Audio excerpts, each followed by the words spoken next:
Doyan buxar və doymayan buxar. Doymayan buxar üçün sırf MKN ölçənmək lazımdır. Yəni MKN-də nə varsa doymayan buxarda da eynidir. Heç bir dəyişikliyi yoxdur. Amma doyan buxar üçün standart qayda var. Kütlə daimi dəyişir. Ya rodan ya V-dən asılıdır. Yəni eyni anda ikisi dəyişmir. Yəni ro sabit qalır V dəyişir. V sabit qalır ro dəyişir. Amma kütlə hər zaman dəyişir. İndi sizdə bunu da bilmək üçün iki proses var. Bir izotermik prosesdir, bir izoxor prosesdir. İzotermik prosesdə təzyiq, sıxlıq, konsentrasiya və kinetik enerji.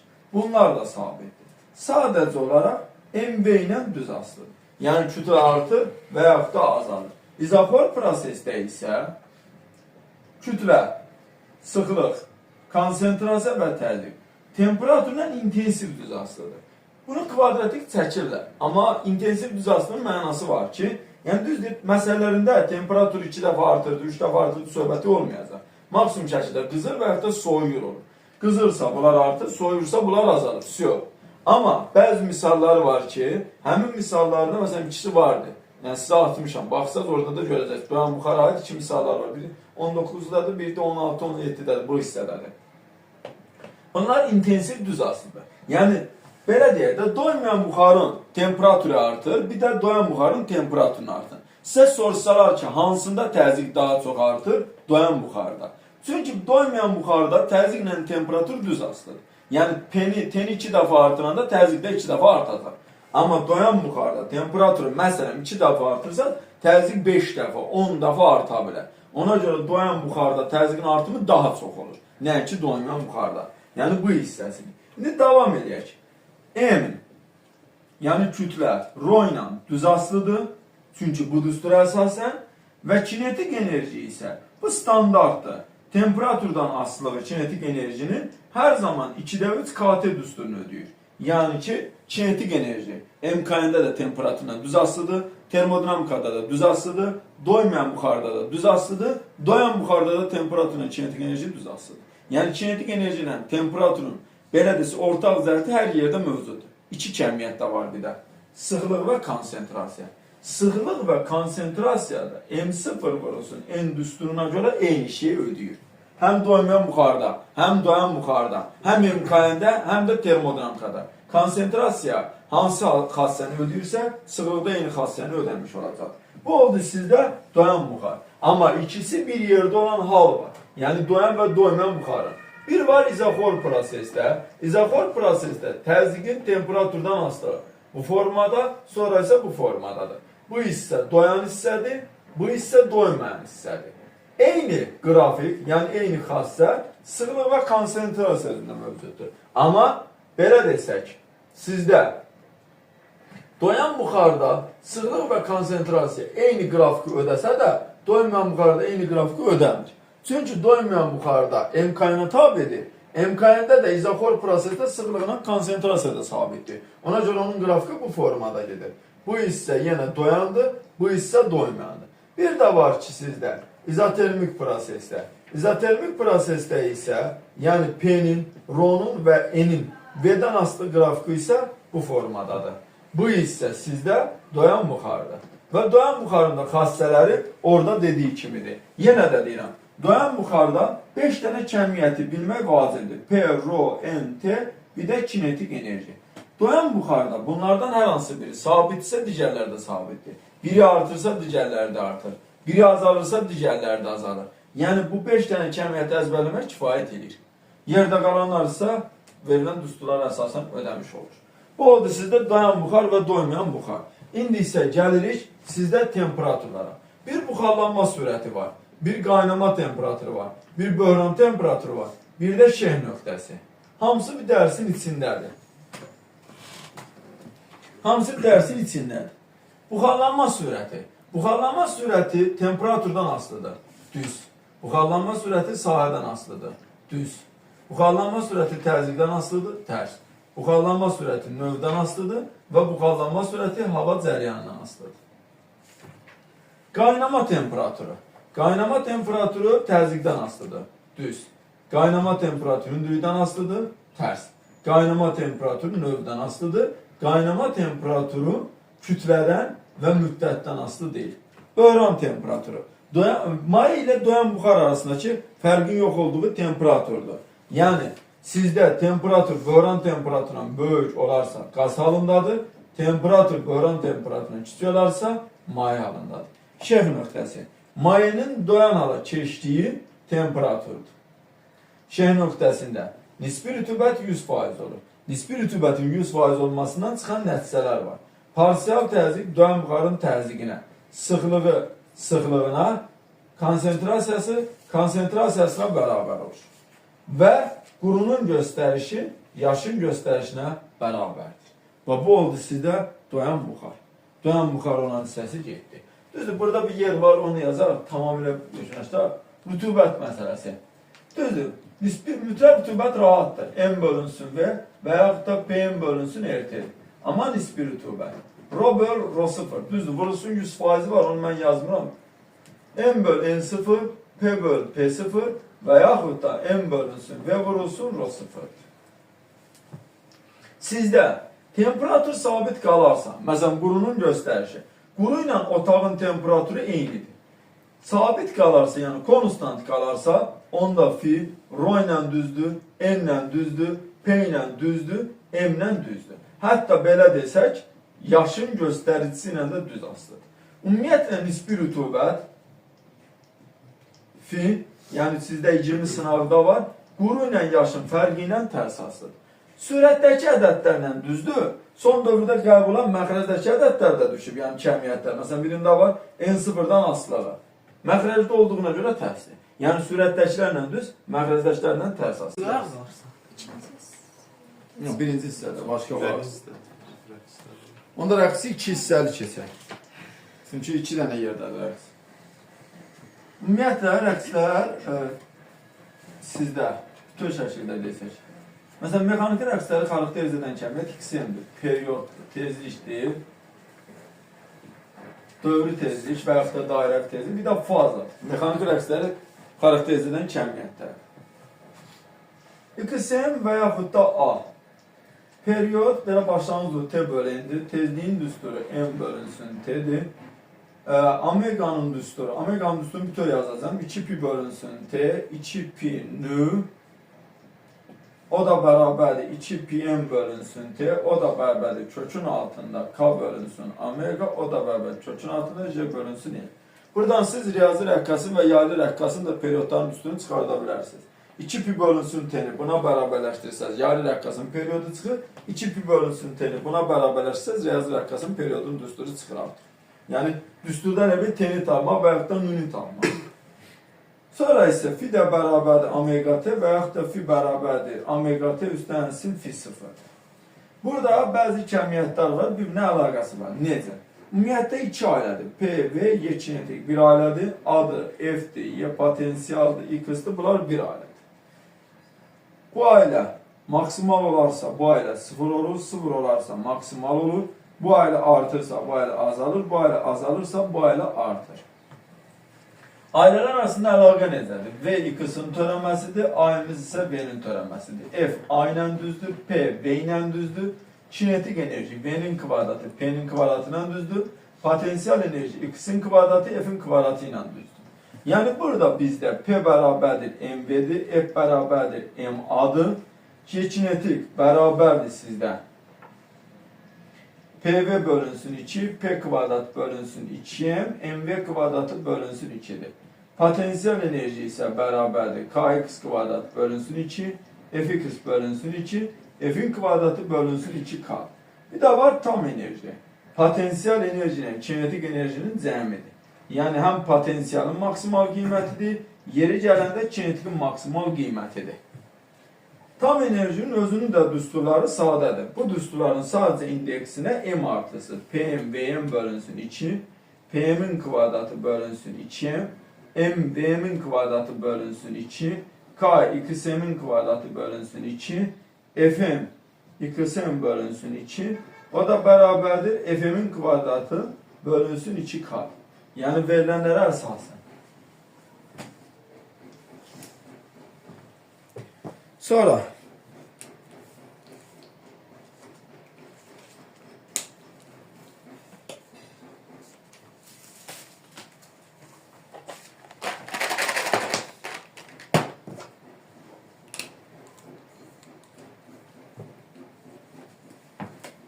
Məsələn, sizdə potensial enerji n dənə kinetik enerjiyə bərabər olarsa iki şey çıxır.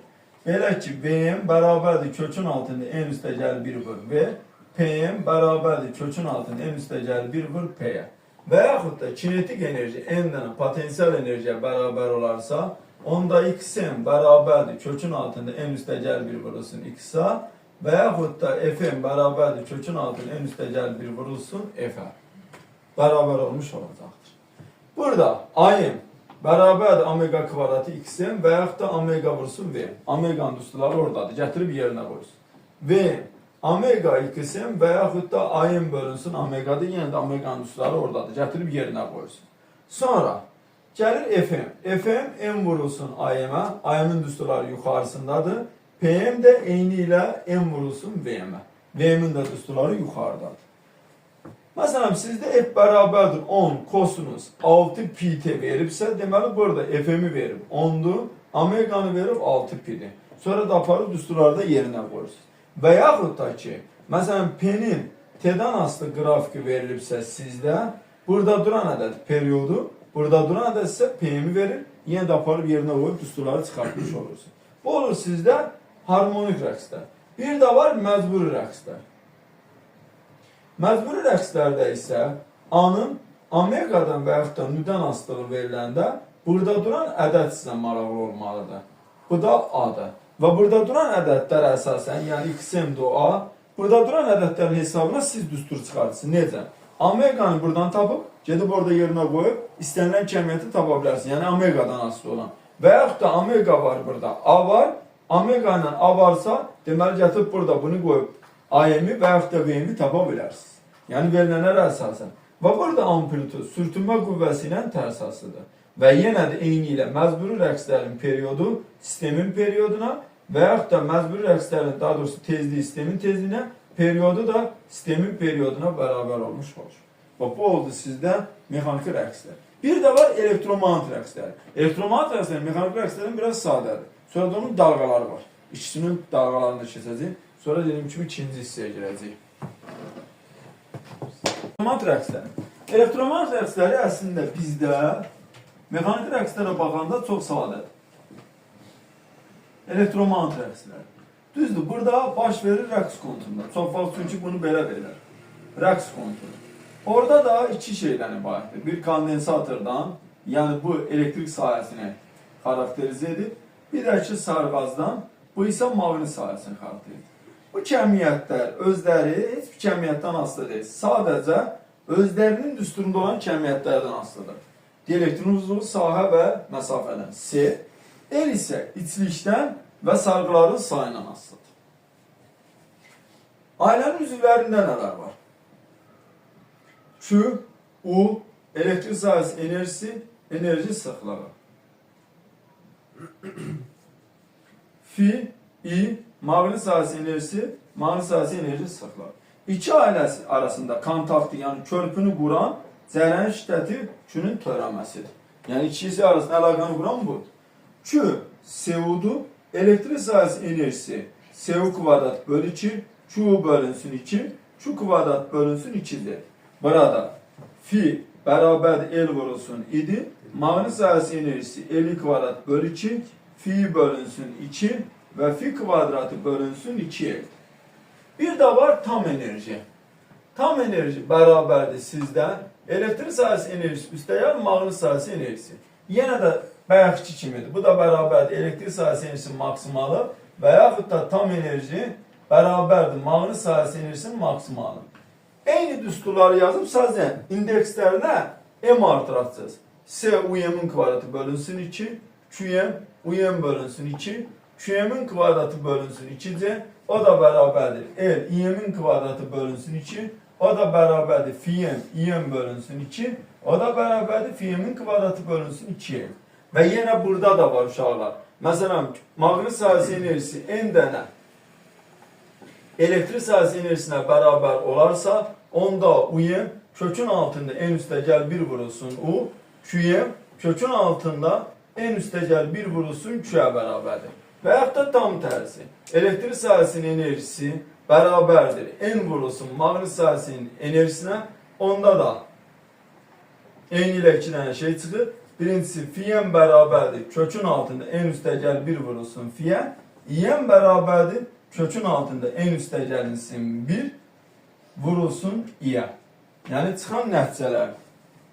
Elektriklə də maqnitin belə desək qrafiki bu formadadır.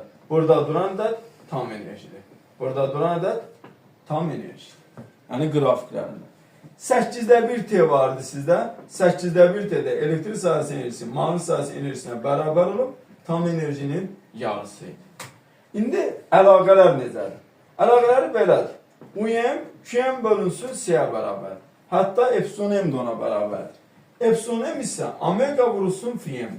Bəs omega nədir? Omega bərabərdir. Yenə 2 pi bölünsün T. 2 pi nü. O da bərabərdir. Burada yeni bir düstur var. LC. Nəticədə buradan periyodun və tezliyin düsturu çıxır. Bu da ən çox düşən suallardan biridir. Periyodu və tezliyi necə artıb azaltmaq olar? Düsturdakı kəmiyyətlərin hesabına. L'in, C'nin və L'lə C'nin burada asılı olduğu kəmiyyətlər. Onların hesabına. Nü isə bərabərdir. 1 bölünsün 2 pi kökün altında LC'yə. Sonra İ'm bərabərdir. Omega vurulsun QM'dir. Omega'nın yerinə bunları yaza bilərsiniz. Phi bərabərdir L vurulsun İ'mə. İ'min yerinə yatıb bunu qoya bilərsiniz. Yəni bu da amplitud qiymətlər arasındakı əlaqədir. QM bərabərdir C vurulsun UM'ə və yaxud da İ'm bölünsün omega. Bu oldu sizdə elektromagnet rəqsləri. Elektromagnet rəqsləri bitdi. Amma davam var. Çünki bu biraz mexanik rəqslərdən bölmədir. Sonra keçir dalğalara. Dalğaları keçdikdən sonra şualanma selinin sıxlığı var. İ. Balaca W vurulsun S və yaxud da P bölünsün S'dir. P'nin özü də delta W bölünsün delta T'dir. Bu S işığın vakuumdakı sürətidir. 3 vurulsun 18 metr bölünsün saniyə. S'in yerinə 4 pi R kvadrat qoya bilərsiniz. Nəticədə P bərabər I vurulsun S'dir. Belə desək ki, S sabit olarsa P'miz I ilə düzdür. O isə verilir sizə. Nün üstü 4. Omega'nın üstü 4 ilə düzdür. Lambda'nın üstü 4 ilə tərs asılıdır. Və yaxud da ki, orada yuxarıdakı düstura baxsaz, elektromagnet sahəsinin enerji sıxlığı ilə düz asılıdır.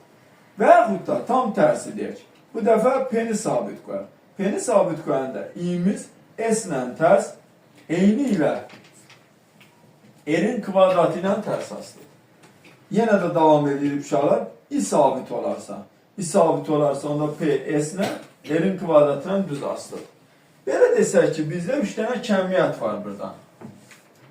Y-dir, B-dir, bir də ki V-dir. Bir-birinə perpendikulyardır. Fazalar fərqi sıfırdır. Fazalar fərqi sıfırdır. Amma aralarındakı burada 90 dərəcədir. Y ilə B eyni hüquqludur. Qrafikləri eynidir, artıb azalma aralıqları eynidir, sıfırları eynidir, maksimalları eynidir. Məsələn, bunlar isə Y-nün kvadratı ilə düz asılıdır. Omega'nın kvadratı ilə düz asılıdır. Eyni ilə B-də. Çünki bəzən elə vaxt olur ki, sual verirlər. Nü 2 dəfə artırsaq, Y, B və şualanma selinin sıxlığı necə dəyişər? Məsələn, burada Y 4 dəfə artar, B də 4 dəfə artar. Çünki ən azından bunu buna birləşdirən düstur var, amma bunu buna birləşdirən düstur yoxdur. O bunun hesabınadır. Amma I 16 dəfə artacaq. Yəni bu sizə verilənlərdir. Yəni bu olur şualanma selinin sıxlığı. İndi gəlir dalğalara. Dalğalar bölünür 2 yerə. Bir, mexaniki dalğalar var. Yəni birinci hissədəki. Bir də elektromagnet dalğalar var. Ortaq və fərqli xüsusiyyətləri var. Mexaniki dalğalar eninə və uzunluğu olaraq 2 yerə bölünür. Amma elektromagnet dalğaları sadəcə eninə dalğadır. Və eninə dalğa olduğunu sübut edən hadisə də polyarlaşmadır.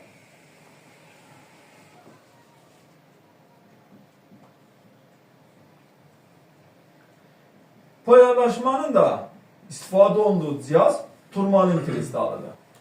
Eninə dalğalar bərk mühitdə yayılır, uzunluğa dalğalar bərk, maye və qazlarda yayılır. Ən böyük sürəti bərk cisimlərdə olur, sonra mayelərdə, sonra isə qazlardadır. Bunun isə bir növün keçiri səs dalğası. Amma elektromagnet dalğaları bərk mühitlərdə yayılır, mayelərdə yayılır, qazlarda yayılır və plus vakuumda da yayılır. Bunun isə sürəti sındırma əmsalından asılıdır. Belə ki, sürətdir, lambdadır, sındırma əmsalı ilə tərs asılıdır. Sındırma əmsalı birdən böyük 1-ə bərabər olan ədəddir.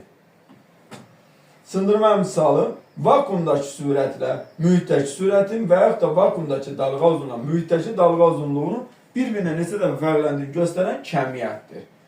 Vahidi yoxdur, birdən böyük 1-ə bərabərdir. 1-ə bərabərdir vakuumda və yaxud da ki, havada.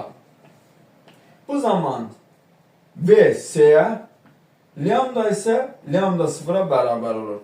Yəni, N-in ən kiçik qiyməti vakuumdadır, amma sürətin ən böyük qiyməti isə sizdə vakuumdadır. Yəni, bax, buradan tam fərqlidir. Məsələn, mexaniki dalğanın ən böyük sürəti bərk cisimlərdə olduğu halda elektromagnet dalğasının ən böyük sürəti havadadır. Amma burada ən kiçik havadadır.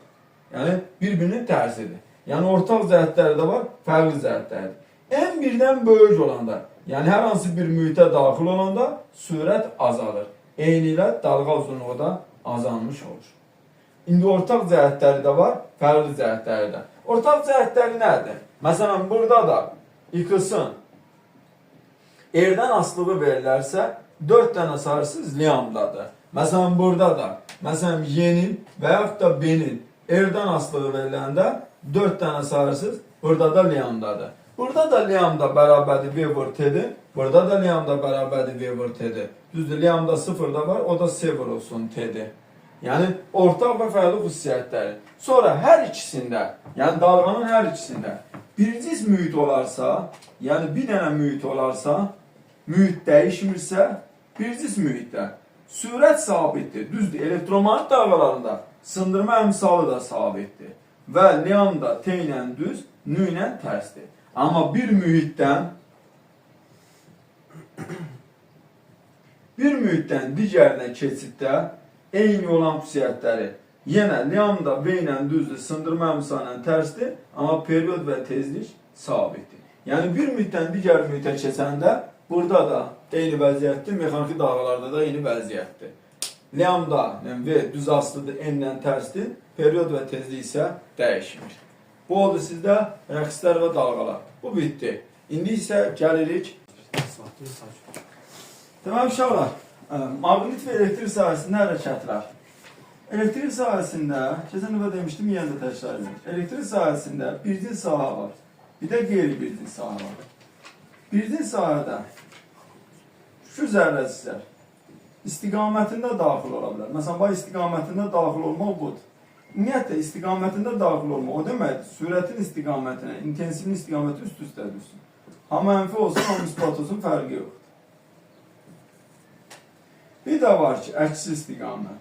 Sürətin istiqaməti intensivliyin əksinədir.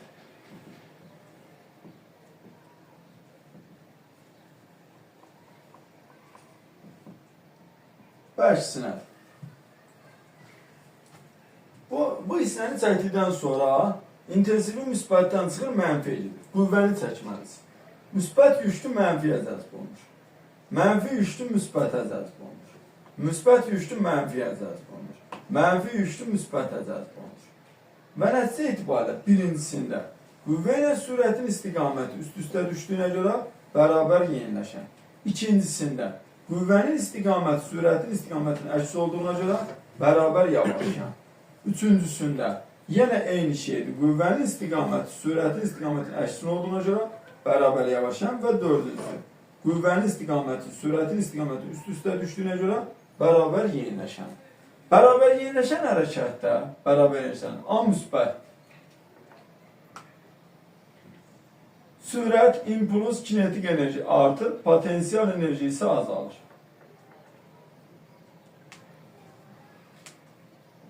Gerdə qalan qrafiklərini çəkməyəcəm. Çünki o qrafiklər bərabər yeniləşən hərəkətin qrafikləri sizdə var. Yəni birinci dərsdə, düzxətli dərsində. Sadəcə bunu deyə bilərəm. Kinetik enerjinin S-dən asılığı artdığına görə belə, potensial enerjinin S-dən asılığı isə aşağı doğru olacaq. Bərabər yavaşan hərəkətdə iş mənfidir. Sürət, impuls, kinetik enerji azalır, potensial enerji artır. Və kinetik enerjinin S-dən asılığı formada, potensial enerjinin isə S-dən asılığı isə bu formadadır. Bu üç hərəkətlərin dördündə də adı F-dir, intensivlidir, bunlar sabit. Dördündədir. Bunun bir tip, belə bir tipi var, bir də belə bir tip var. İndi biriniz bunu qeyd edin sonra. Alfa müsbət 2 7. Proton müsbət 7, elektron isə mənfi 7. Məsələn, bir elektron F1 bərabərdir 30 voltdan, F2 bərabərdir 10 volta yerin dəyişir. F1 bərabərdir 30-dan 10 volta. Onda kinetik enerjisinin dəyişməsini istəyə bilər, iş haqqında və yaxud da potensial enerji haqqında məlumat istəyir. Yəni bunlardan hər hansı biri haqqında məlumat istəyir. Kinetik enerjinin dəyişməsi işə bərabər olur. Q vurulsun, F1 çıxılsın, F2. Q'nun yerinə elektron olduğuna görə mənfi Y qoyacaqsınız. F1'in yerinə 30 volt, F2'nin yerinə 10 volt. Bu derece 20, mənfi 20 elektron volt. Yəni görülən mənfi 20 elektron voltdur. Mənfi ədəd olduğuna görə kinetik enerji 20 elektron volt azalır. Kinetik enerji azalıbsa potansiyel enerji 20 elektron volt artır. Yani bunun cevabı odur. Sonra qeyri-birincisi elektrik sahəsi ola bilər. Qeyri-birincisi. Düzdür, topluda ancaq bölmə kinetik əlaqədə var. Bir dənə də 20 sınağı da var. Məsələn, bu müsbət zərrəcikdir və bu formada hərəkət edir. Əgər zərrəcik intensivliklərin kəsişmə nöqtəsinə doğru gedirsə, bax zərrəcik intensivliklərin kəsişmə nöqtəsinə doğru gedirsə, onda təcil, intensivlik və qüvvə artır. Yəni olur artan təcilli hərəkət. Artan təcil. İndi uşaqlar, intensivlik yenə müsbətdən çıxır mənfiyə getdiyinə görə, müsbət yük mənfiyə cəzb olunur deyə F-in istiqamətinə V-nin istiqaməti əks olur, olur yavaşlayan hərəkət. Artan təcillə yavaşlayan hərəkət. Bu qeyri-birincisi. Sonra bu tipi var. Məsələn, bu müsbət yükdür, bu da mənfi yükdür və bu formada hərəkət edir. Yəni müsbət yük qalıb, mənfi yük uzaqlaşır. Aralarındakı məsafə artığına görə qüvvə azalır, Coulomb qanununa görə. Təcil azalır. Olur azalan təcilli hərəkət. Azalan təcilli hərəkət. Amma müsbətlə mənfi bir-birini cəzb elədiyinə görə qüvvənin istiqaməti, sürətin istiqamətinə əks olur, olur yavaşlayan hərəkət. Azalan təcillə yavaşlayan hərəkət. Və yaxud da bunun bir tipi də vardır. Müsbət, məsələn, mənfidir və bu formada hərəkət edir.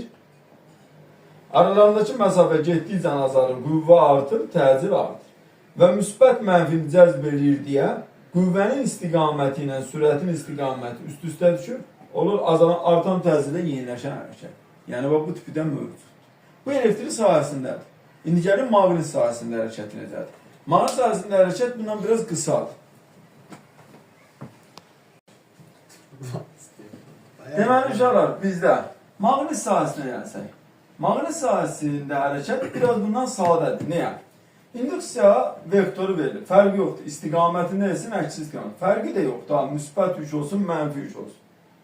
Burada alfa 0 dərəcə və yaxud da alfa 180 dərəcə olduğuna görə Lorentz qüvvəsinin düsturu QVB sinus alfa olduğuna görə nəticə itibarilə sizdə Lorentz qüvvəsi 0 olur və düzxətli bərabər sürətlə hərəkət edir.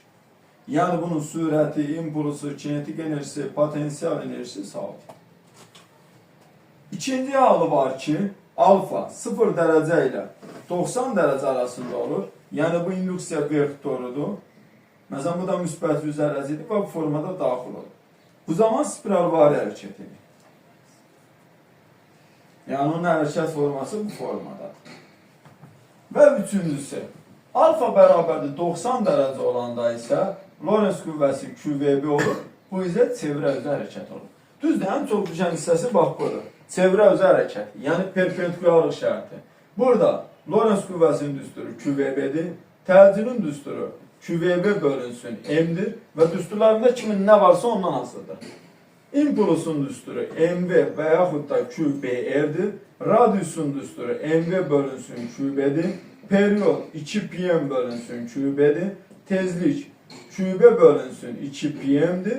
Omega QB bölünsün M-dir və Q iştirir Q bölünsün M. O da bərabərdir sizdə omega bölünsün B. O da bərabərdir 2pi bölünsün BT və yaxud da V bölünsün BR. Yəni bu düsturlar geniş şəkildə düşür.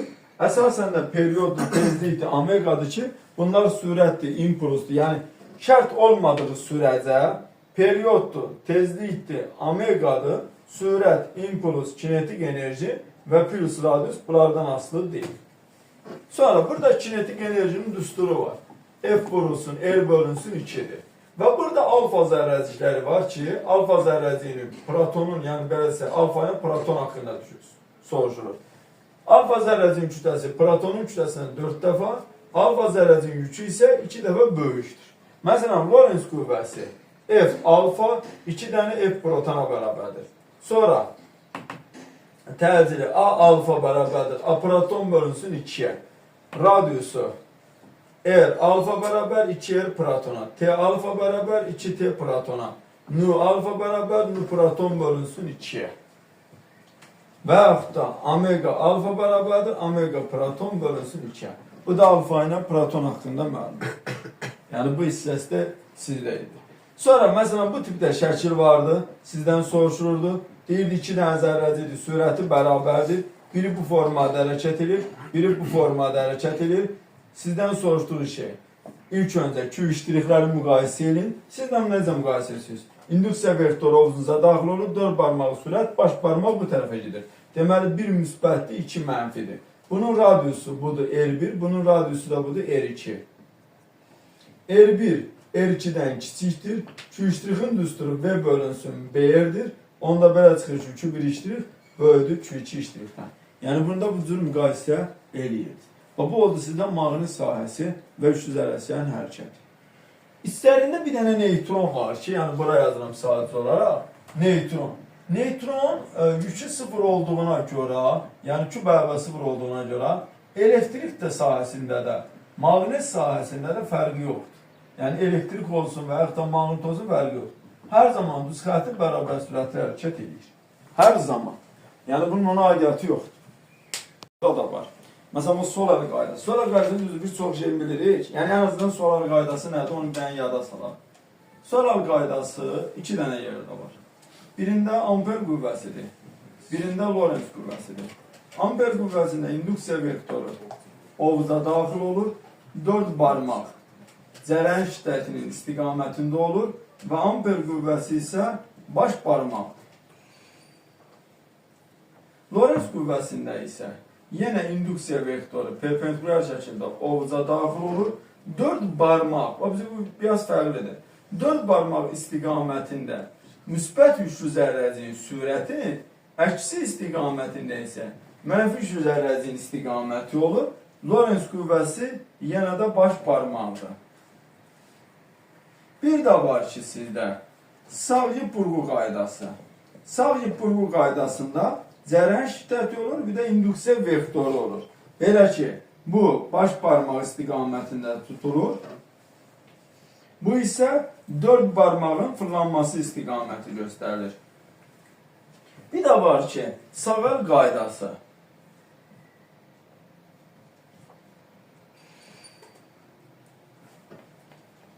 Savell qaydasında da yenə üç cəmiyyətdir. İnduksiya vektoru ovuza perpendikulyar şəkildədir. İnduksiya cərəyanı 4 barmaq istiqamətindədir və sürət, yəni naqilin hara getdiysə baş barmaq istiqamətindədir. Bu sizdə verilən. Məsələn, sizdə bu formada şəkil verilir, son dönəmdə düşən. Məsələn, bura qoyur mənfi, bura qoyur müsbət. Məsələn, bu cərəyan müsbətdən mənfiyə doğru axır və burada sizdə qoyur, məsələn, mənfi 3 zərrəcinin sürətinin istiqaməti. Lorentz qüvvəsi hara yönəlir? İndi cərəyanın sağı x, yəni sağı x olduğu artıq bu x tərəfə. Solu nöqtədir. İnduksiya vektoru ovuzunuza 4 barmaq mənfidir deyə əksə yönəlir və Lorentz qüvvəsi aşağı yönəlir. Yəni bu formada. Və yaxud da ki, eyni şeydə sadəcə induksiya vektorunu istəyə bilər. İnduksiya vektorunu bu formada da verir sizdə. Yəni deyir, bu cərəyan, bu da cərəyandır. Bir dənə də məsələn burada A nöqtəsi verir. Deyir, bura qədər olan məsafə də dedik, bura qədər olan məsafə də deyil. Bu nöqtədə yekun induksiyanı təyin edin. Bunu necə təyin edirsiniz siz? Axın istiqamətinin sağı x, solu isə nöqtədir. Bu buna görə. Buna görə isə sağı x, solu isə nöqtədir. Nəticədə baxın, nöqtə olan isə, yəni nöqtə həm x-a düşdü, həm də nöqtəyə düşdü. ve ileri eyni olduğuna göre, yani bu düstura esasen onda aparırsınız. Mü0 böl 2pi. İleri eynidir, erleri eyni olduğuna göre ama istiqamətləri əks olduğuna göre B'den B'ni çıxıram, bərabərli 0'a. Çünki istiqamətləri əksdir. Yəni bu oldu sizdə solar qaydası. Yəni deyirəm, bu nöqtədə istəyir. Həm x var, həm də nöqtə var. İstiqamətlər əks olduğuna göre çıxmadır. İleri eynidir, B'ləri, yəni erləri eyni olduğuna göre B'lər də eynidir, çıxanda verir 0. Bəs təhcə x ya da təhcə nöqtə olsaydı? Təhcə x olsaydı x olacaq. Təhcə nöqtə olsaydı nöqtə olacaq. Yəni onda toplanacaq. Yəni eyni istiqamət sayılacaq, onda olacaqdı 2-1. Yəni bu tip sualda, yəni bu şərt daxilində iki variantınız var. Ya 0'dır, ya da ki 2-1'dir. Yəni bu şərt daxilində. Daha indi birinin məsafəsi D olar, digərinin məsafəsi 2 D olar. Onda bu düstura əsasən. Biri B olanda digəri artıq B bölü 2 və yaxud da 2B olacaq. Onu çıxanda da toplayanda da biz avtomatik olaraq zədət fərqli olacaq. Amma sizə arazda verilən hissələri deyirəm. Yəni verilən hissələrdə bərabərdir. Yəni də verilməsə düsturu budur. Buna əsasən B'ləri müqayisə eləməsin. Birincisi və ikincisi. Bu oldu sizdə sorar qaydası və onun tətbiqləri. Bu hissədə getdi. İndi gəlir dəyişən cərəyan, sonra həndəsə optika və dalga optikası atom. Yəni ki, 4 dənə bölmə. Onunla da yekunlaşdırır.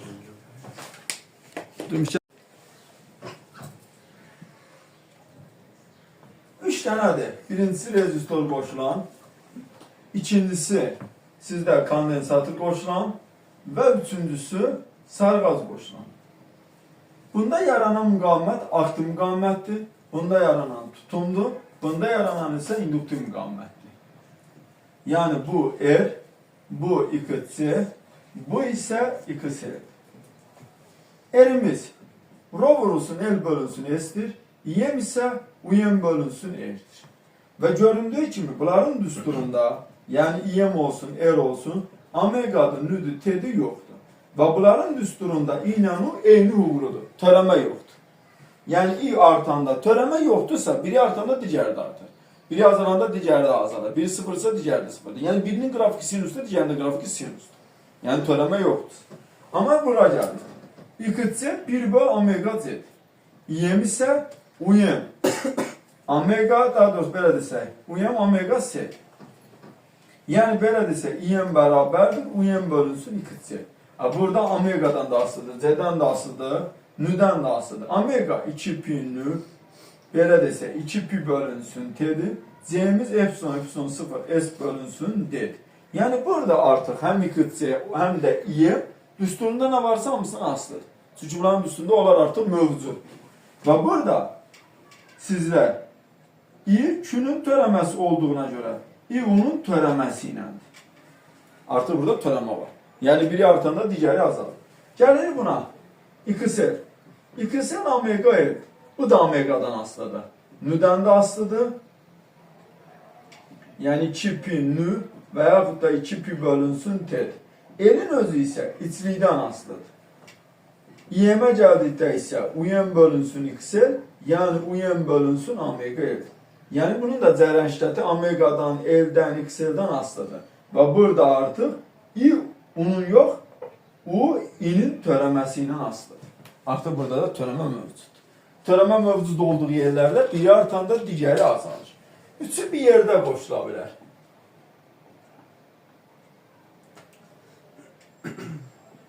Üçü bir yerdə qoşulanda tam müqavimət olur.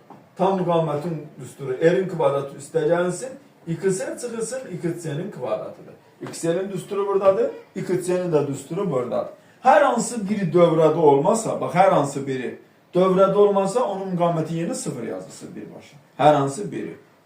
Və burada cərəyan şiddəti İm bərabərdir Uyem bölünsün Z. Cərəyan şiddətinin maksimal olması, yəni lampanın parlaq közərməsi, yəni rezonans hadisəsinin olması, yəni bunlar önəmlidir. Rezonans hadisəsinin olması o vaxt müşahidə olunur ki, XL XC'ye bərabərdir, bu bir. Və bu zaman İm isə Uyem bölünsün sadəcə R-ə bərabərdir. Yəni rezonans hadisəsi olması bu şərt daxilində mövcuddur. Məsələn, bax belə bir şey deyirəm. Məsələn, XL XC-dən böyükdür. Belə bir şərt verilir. Deyir ki, rezonans hadisəsinin olması üçün nə eləyə bilərik? XL XC-dən böyükdürsə, rezonans olması üçün XL azalmalıdır. XC isə artmalıdır. Düsturu oradadır. Məsələn, XL-in azalması üçün omega azalmalıdır. Çünki bu omega ilə də tərsdir.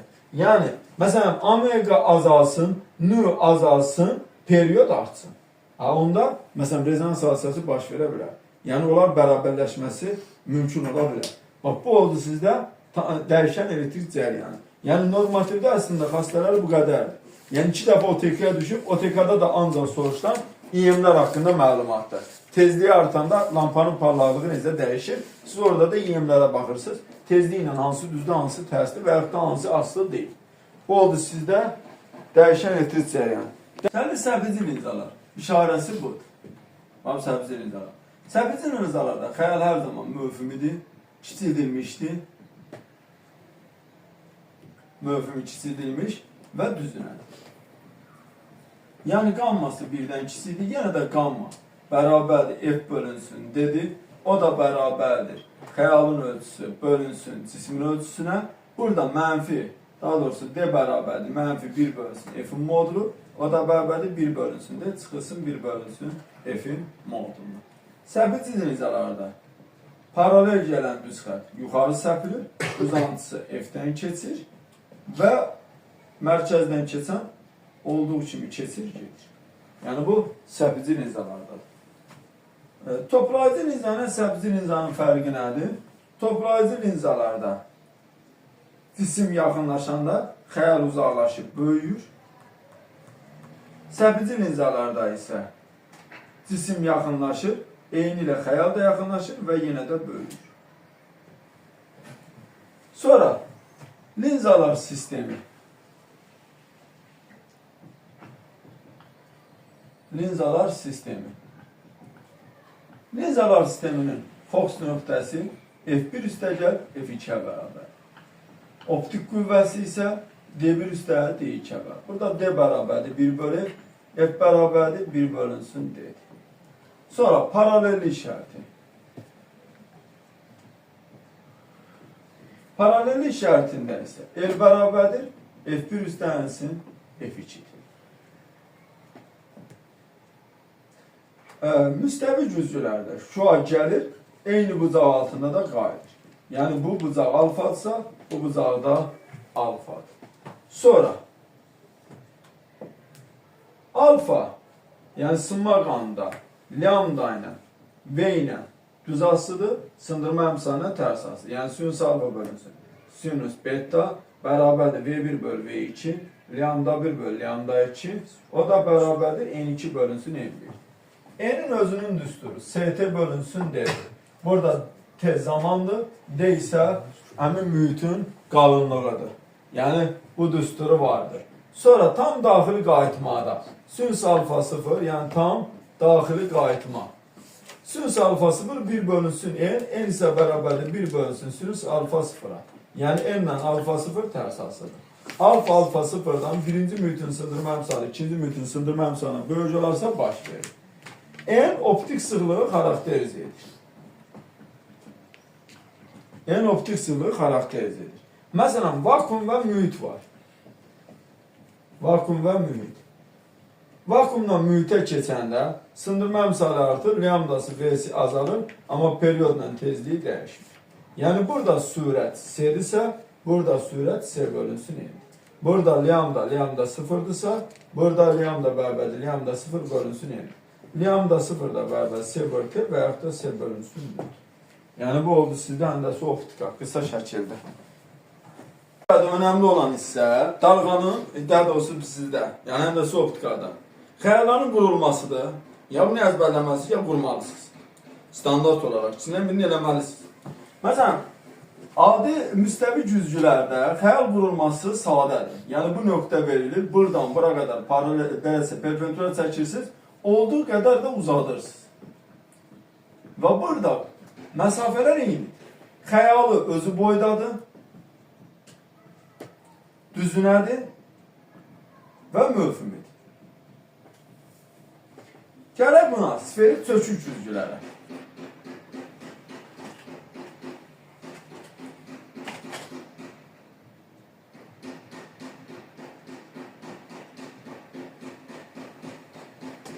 sferik söküz güzləri. Xəyalın qurulması belədir. Bu O nöqtəsi, əyrinin mərkəzi və yaxud da çevrənin mərkəzi bu qütbüdür. Bu da fokus nöqtəsidir. Paralel düz xətt çəkin, F-dən keçirdi və yaxud da ki, O nöqtəsindən çəkin və nəticədə, məsələn, bunun xəyalı qurulmuş oldu. Və iki dənəsi budur. Yəni, düzdür, amma belə digər qollar da var, yəni digər xəttlər də var. Belə ki, buradan gələn, bu vəziyyətdə də geri qayıdır, bu üçüncüsü və dördüncüsü. F-dən keçən buradan belə geri qayıdır. Yəni, bax, bu həmin o sizdə xəyalın qurulmasıdır. Amma əsas məsələ sırf ikisini dizmək kifayətdir. Gəldi, F-dən keçdi, bir də O nöqtəsindən keçdi və burada xəyalı alındı. Yəni, bunun da avtomatik olaraq xəyalı 6 dənədir. Birincisi, D-dən böyük olanda F, F ilə R-in arasında yerləşir, kiçildilmiş xəyaldır, tərsinədir, həqiqidir. İkincisi, D-rə bərabər olanda F də E-rə bərabər olur, özü boyda xəyaldır, tərsinədir, həqiqidir. Üçüncüsü, D F-dən böyük, R-dən kiçik olanda F R-dən böyüdür, böyüdülmüş xəyaldır, tərsinədir, həqiqidir. Dördüncüsü, D bərabərdir, sonsuz olanda xəyal F-də alınır, nöqtə şəklində. Və beşincisi, D bərabərdir F-də olanda xəyal sonsuzluqda alınır. Altıncısı, D F-dən kiçik olanda F-in modulu D-dən böyük olur. Belə desə, böyüdülmüş xəyal, düzünə xəyal və möfhümü xəyal alınır. Və 6 dənə hal budur. Və sferik güzgülərdə cisim yaxınlaşdıqca xəyal uzaqlaşır və böyür. Bu oldu sferik güzgülər. Sferik qabarıq güzgülər. Sferik qabarıq güzgülər paralel düz xətt gəlinir və yuxarı səpilir. Və onun uzantısı gəlir burada kəsir və F nöqtəsindən keçir. Bir də T-dən keçən düz xətt eyni bucaq altında geri qayıdır. Bu iki dənə xətt. Bunun xəyalı hər zaman möfhümidir, düzünədir və kiçildilmişdir. Möfhümü düzünə kiçildilmişdir. Və burada, belə desə uşaqlar, qabarıq güzgülərdə cisim yaxınlaşanda xəyalda yaxınlaşır və böyür. Bu oldu sizdə güzgülər. İndi gəlir toplayıcı nizələrə. Toplayıcı nizələrdə D-dən böyük olanda xəyal həqiqi olur. Və bu zaman D bərabərdir 1 bölü F, o da bərabərdir 1 bölü D, üstəgəl 1 bölü F olur. Burada qamma bərabərdir F bölünsün D, o da bərabərdir xəyalın hündürlüyü H xəyal bölünsün H cisimə. Burada cisimlə xəyal arasında məsafə D üstəgəl F-dir. D F-ə bərabər olanda xəyal alınmır, yəni orada artıq düsturda olmur. Bir də var D F-dən kiçik olanda xəyal möfhümi olur.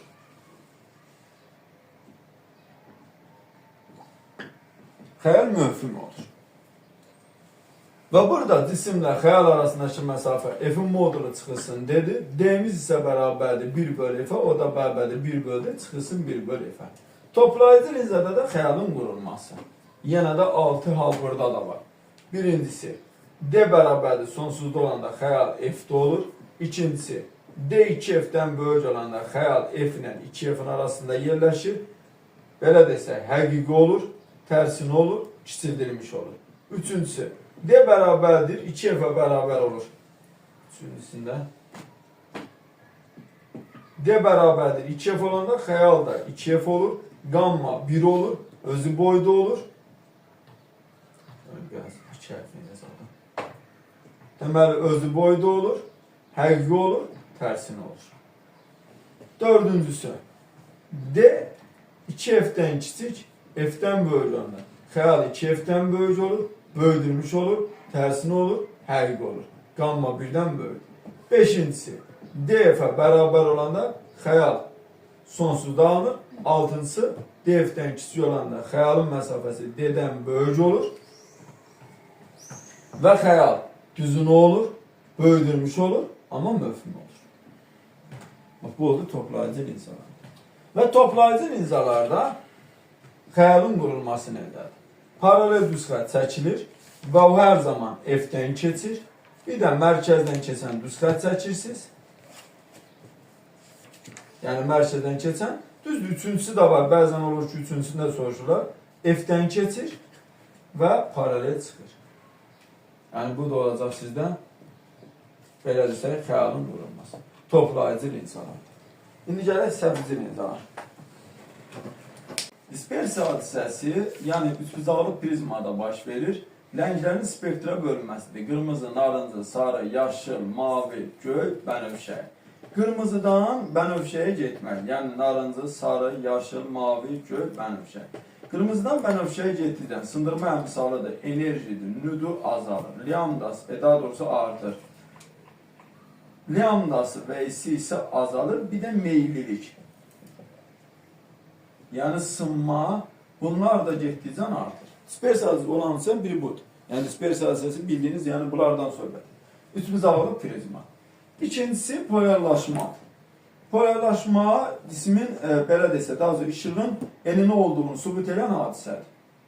Turmalin kristalında baş verir. Yəni o üçbucaqlı prizma da baş verir. Bu isə turmalin kristalında baş verir. Polarlaşmada işığın intensivliyin alfa tərsasıdır. Alfa 0 dərəcə olanda intensivi maksimal olur, yəni işıq keçir. Alfa 90 dərəcə olanda isə intensivi 0 olur. Və üçüncüsü, yəni qısa deyək, interferensiya. Interferensiya, optikanın şəffaflaşdırılmasını və difraksiya qəfəsinin iş prinsipi buna da əsaslanır. Interferensiyanın mənzərəsi yollar fərqindən asılıdır. Yollar fərqi delta D-dir. D1 çıxılsın D2-dir. Yəni S işıq mənbəyindən verilmiş nöqtəyə qədər olan məsafədir o D1. Yəni işıq mənbəyindən, belə desək, nöqtəyə qədər olan məsafədir. Interferensiya mənzərəsi də ki, yollar fərqindən asılıdır. Belə ki, yollar fərqini yarımdalıqya bölürsünüz, 3 tip ədəd alına bilər. Cüt ədəd alına bilər, bu zaman mənzərə dəyişmir.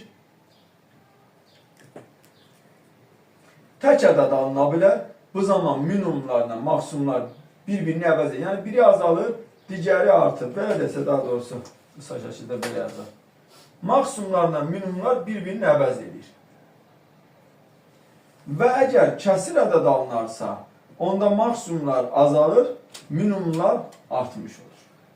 Delta D, yəni yollar fərqi, düsturu 2 pi bölünsün, lambda vurulsun, daha doğrusu yola fərqi, fazalar fərqi. 2 pi bölünsün, lambda vurulsun, delta D'dir. Fazalar fərqinin düsturu. Burada delta D yarım dalğanın cüt misli. Və yaxud da lambda vurulsun K və yaxud da lambda vurulsun tam ədəd olarsa, onda fazalar fərqi pi vurulsun 2K, yəni pi vurulsun cüt ədəd olmuş olacaqdır. Bu zaman amplitud artır və yekun amplitud A1 ilə A2-nin cəminə bərabərdir. Bu olur sizdə maksimumluq şərti. Bir də var minimumluq şərti. Minimumluq şərtində yollar fərqi yarım dalğanın tək mislinə bərabərdir. Yəni belə desək, yollar fərqi lambda vurulsun kəsir ədəd. Fazalar fərqi isə pi vurulsun 2K plus 1, yəni pi vurulsun tək ədəd. Bu zaman amplitud azalır və yekun amplitud A1 çıxılsın A2-yə bərabər. Bir də var difraksiya qəfəsi. Burada yerləşdirsək olur. Difraksiya qəfəsi. Difraksiya hadisəsi difraksiya qəfəsində müşahidə olunur. Qəfəsin iş prinsipi iki hadisəyə əsaslanır. Həm interferensiya, həm də difraksiya hadisəsinə. Qəfəsi xarakteriz edən sabit difraksiya sabitidir. A üstənsin B və yaxud da L bölünsün N-dir. L cizginin uzunluğu, N isə cizginin sayıdır. L-in uzunluğu çox da olmur. Bəzən 1 mm, bəzi yerlərdə 2 mm zad olur. D-nin vahidi qəfəs periodudur, sabitdir və heç bir şərt olmazsa D-miz sabit qalır. Bunun isə ən çox düzdür istifadə olunan halı maksimumluq halıdır. Maksimumluq halında da D sinus fi bərabərdir kalyanda. Yəni burada difraksiya hadisəsində difraksiya qəfəsi təkcə yəni belə desək qəfəs periodunu təyin eləmir. qəfəs periodunu, meyl bucağını, tərtibi və dalğa uzunluğunu tapmaq üçün istifadə olunan bir cihazdır.